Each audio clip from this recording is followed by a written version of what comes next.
Salut! Bienvenue à notre émission Les remèdes de la parole de Dieu.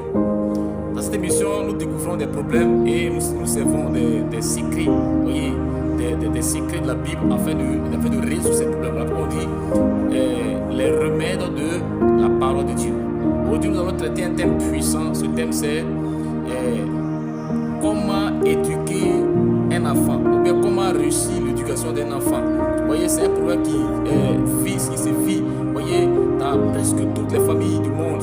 Aujourd'hui, il y a un problème sûr que toutes les familles ont, c'est l'éducation de l'enfant, le comportement de l'enfant. Les familles sont confrontées à des difficultés, vous voyez, concernant leurs enfants. Et comment il faut cerner ces enfants, quelles sont les ressources, quels sont les remèdes que la Bible donne par rapport à cette situation. C'est ce que nous allons découvrir aujourd'hui. Je vais vous montrer trois secrets afin de réussir l'éducation de ton enfant. Je vais te montrer trois secrets de la Bible afin d'éduquer ton enfant, vous voyez, selon la parole de Dieu, de réussir son éducation. Ces trois secrets sont, le premier secret, c'est on appelle ça la crainte de Dieu. Vous voyez, la crainte de Dieu. La crainte de Dieu est un moyen puissant, vous voyez, pour réussir l'éducation d'un enfant. Aujourd'hui, les familles ont raté l'éducation de leurs enfants parce qu'ils ont perdu la crainte de Dieu. Parce que quoi? Ils n'enseignent pas aux enfants la crainte de Dieu. Parce que la crainte de Dieu n'est pas dans le cœur des enfants. Ils n'enseignent pas aux enfants dès leur bas âge la crainte de Dieu. La crainte de Dieu est une sémence qui neutralise les forces démoniaques. Est une sémence qui étant dans le cœur de l'enfant. Cette sémence va canaliser l'enfant selon la sagesse. C'est pourquoi lorsque nous lisons le livre des Proverbes, nous dit quoi? Pour nous dire que quand nous lisons la Proverbe 1 à partir du verset 7, la Bible nous enseigne que la crainte de Dieu est le commencement de la sagesse. Lorsque la crainte de Dieu n'est pas dans le cœur d'un enfant, l'enfant perd complètement la sagesse. On peut offrir tous les cadeaux à un enfant, on peut lui donner tout ce qu'on veut, on peut lui offrir des trésors. Mais lorsque la crainte de Dieu n'est pas dans le cœur de cet enfant, sachez que vous avez raté l'éducation de ces enfants. Il faut enseigner à l'enfant la crainte de Dieu. C'est-à-dire quoi? C'est quoi la crainte de Dieu? C'est d'éviter le mal, éviter le péché, leur amener à comprendre qu'il est un Dieu qui les aime, qui n'aime pas le péché, qu'il doit comprendre que ce monde a été créé par un Dieu qui a des principes, vous voyez, les amener à fuir le mal, les amener à fuir ce qui est mauvais, surtout dans ce monde dans lequel nous vivons, un monde mauvais, un monde vraiment qui est cruel. Il faut leur enseigner la crainte de Dieu, vous voyez, c'est ça que les familles ont raté. Le deuxième moyen, le deuxième secret, c'est la correction. La correction, oui, corriger un enfant est aussi très très efficace. Vous voyez, aujourd'hui les parents aussi ont raté l'éducation de leur enfant. Aujourd'hui les parents souffrent à cause des enfants. Pourquoi? Parce qu'ils ont manqué la correction.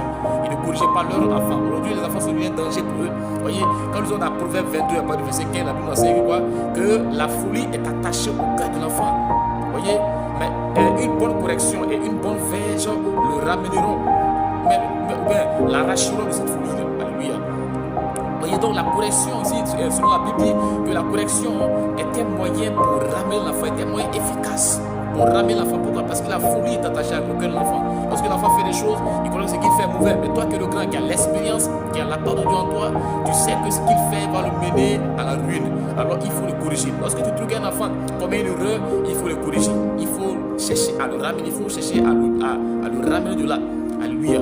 La Bible dit qu'il faut s'en servir d'une verge. Il faut se servir d'une verge. C'est-à-dire qu'il faut trouver des moyens pour pouvoir ramener cet enfant. Mais attention, la correction c'est quoi? La correction ce n'est pas forcément lorsqu'on frappe l'enfant. La correction n'est pas seulement lorsque il y a des parents qui maudissent l'enfant, il y a des parents qui prennent des paroles. Tout ça, c'est pas forcément utile. Vous voyez, il faut corriger l'enfant selon la vision de Dieu. Il faut corriger l'enfant selon la vision de Dieu. Il faut corriger l'enfant, oui, c'est un moyen puissant, mais ça va corriger l'enfant aussi, c'est très important. Il faut corriger l'enfant selon la vision de Dieu. Il faut corriger l'enfant selon la parole de Dieu. Vous voyez, quand nous lisons le proverbe, il dit quoi? Il dit la folie est attachée au cœur de l'enfant, mais une bonne correction, une bonne verge le racheteront de cette folie. Vous voyez? Donc la correction consiste à quoi? La correction ne consiste pas à détruire l'enfant. La correction ne consiste pas ici à punir l'enfant d'une manière sévère, excessive. La correction ne consiste pas ici à utiliser sa propre colère dans le but de le détruire. Non, mais la colère consiste ici à le ramener sur le droit chemin. À le ramener sur le droit chemin s'il a raté la voie. Donc ça veut dire qu'il y a plusieurs moyens qui peuvent être utilisés selon la parole de Dieu. Alléluia. Donc la correction est aussi puissante. Beaucoup de parents ont raté. Pourquoi? Parce qu'ils ne corrigent pas leur enfant. Lorsque l'enfant commet les erreurs, vous voyez, ils ne les corrigent pas. Ils préfèrent les chérir. Ils corrigent là où il ne faut pas corriger. Ils ne corrigent pas là où il faut corriger. Ils préfèrent les chérir. Et c'est mauvais. Vous voyez.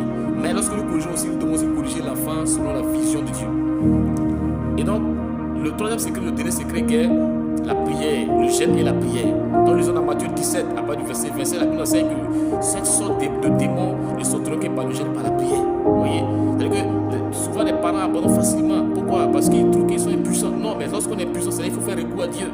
Ça veut dire que là où la faute de l'homme s'arrête, c'est là que Dieu, la faute de Dieu commence. Beaucoup de parents ont abandonné. Pourquoi? Parce qu'ils trouvent que c'est impossible. Ils trouvent que la foi est devenue autre chose. Du coup, ils apprennent des thèmes. Ils disent souvent, tu n'es plus mon enfant. Ils disent souvent, tu n'es plus mon fils. Ils disent souvent, non, bon, attends-moi, c'est fini. Ils disent souvent, voici, tu as derrière, quitte ma maison, tu prends ses pareils, les médiums. Non, le chrétien n'a pas cette réaction. Nous ne sommes pas des païens, nous sommes des chrétiens. Nous sommes appelés à l'amour, nous sommes appelés à la compassion, nous sommes appelés à la compréhension, nous sommes appelés à la bienveillance. Selon que Galates 5, verset 22 nous enseigne. Vous voyez, beaucoup de parents ont raté cette fois-là. Ils préfèrent prendre les décisions au lieu d'utiliser la sagesse de Dieu qu'on peut récupérer par la prière. J'ai dit quoi? Là, celui qui demande de sagesse doit la demander à Dieu. Comment on demande à Dieu? C'est par la prière. Lorsqu'on ne peut pas, il faut vaquer la prière. Les femmes doivent prier pour leurs enfants. Les mères doivent prier pour leurs enfants. Les pasteurs, les hommes de Dieu doivent prier pour leurs enfants. Vous voyez, les chrétiens doivent prier pour leurs enfants. Lorsque ça ne va pas, il faut faire recours à Dieu. Il ne faut pas vite abandonner. La prière est le troisième moyen, rapidement. Voici les trois moyens qu'il faut. Vous voyez? Parce que vous voyez, la prière, où c'est important, c'est que la prière est une puissance. Le jeûne aussi est une puissance. Vous voyez, parce que les choses peuvent avoir des bases mystiques, les choses peuvent avoir des bases démoniaques, des démons peuvent venir influencer la vie de l'enfant, ou une sorcière quelque part peut venir influencer la vie de l'enfant, ou un démon peut venir influencer la vie de l'enfant. Vous voyez, si tu ne te recules pas dans la prière, que tu te fies à ta sagesse, tu ne vas rien comprendre.